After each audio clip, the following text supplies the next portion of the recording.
Каркыра менен үзөңгү кууштун чындыгы. Миңдеген жылдар Кыргыздын энчисине өткөн Каркырадан эмне үчүн ушак сөз ызычуу кетпейт деп бул көрсөтүүдө анын себептерин иликтөөнү максат кылдык. Бүгүн көл кылаасында кадимки Каркыранын өзүндө чоңоюп, көлдүн мыкты уулу аталган Садыр Жапаров жөнүндө талаш тартыш сөз көп. Кимдир бирөөлөр Садырды көлдүн көзгө басар сыймыктуу мекенчил баласы деп чаң жугузбай мактаса, дагы бирөөлөр айгойчу, Каркыраны казактарга берип жиберген деп сөз кылышат.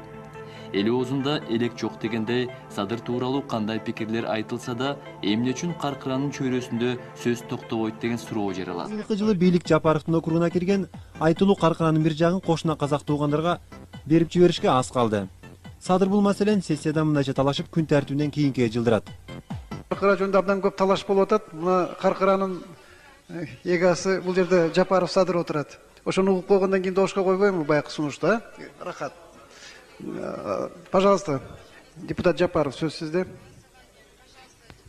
Урматтуу депутаттар, Мырза Аламанов, мен жанатан бери баягы тоскоол болбойн дедим. Бардыгын айтып атасыз, картадан көрсөтүп атасыз, сизде толук информация жок экен да. Биякта отуруп алып, сиз карта менен иш кылып атпсыз да. Барып туруп жеринде иш кылыш керек болчу да.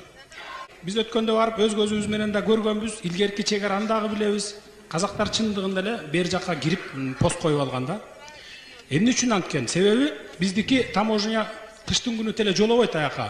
Кар басып калат да, жол дагы ачылбайт. Аяк менен каттабай калат 2 ай 3 ай. Ошондон пайдаланып эрте жазда келип таможня салып баштаган. Салып куруп алган алар заңкыратып, мына могу ак жолдогудай кылып туруп. Биздин таможнянын кебетесин көрсөңүз тоок гана да кандай эмес. Ошондуктан условия жоктуктан бара албайт кыштын күнү биздин таможня. Мына биз жердин баарын ошентип алдырып ийгенбиз да. Биздин малчылар дагы сиз айтып аткан жанакы тоонун түптөрүнө бара албайт. Бер жакта эле жетет. Биздики аз союз тарагандан азайып кеткен да малчылар. А казактар барып отуруп ээлеп эле анан биздики деп эле мурун эле биздики болчу итак эле. Мына бул силердики десе картада карап туруп ошону жасап коюп атасыңар да. Ошондуктан бул ратификацияны биз күзгүгө калтырышыбыз керек. Мына мен 1-июлда ушу каникулга чыккандайын деп бир выездной семинар кылып уюштуруп атабыз. Бүт депутаттарды мына чакырып атам, коллегаларымды. Ар бир министр силерде барышыңыз керек. Аликбек Жекшенкулов, сиз сөзсүз барып өз көзүңүз менен көрүшүңүз керек экен да.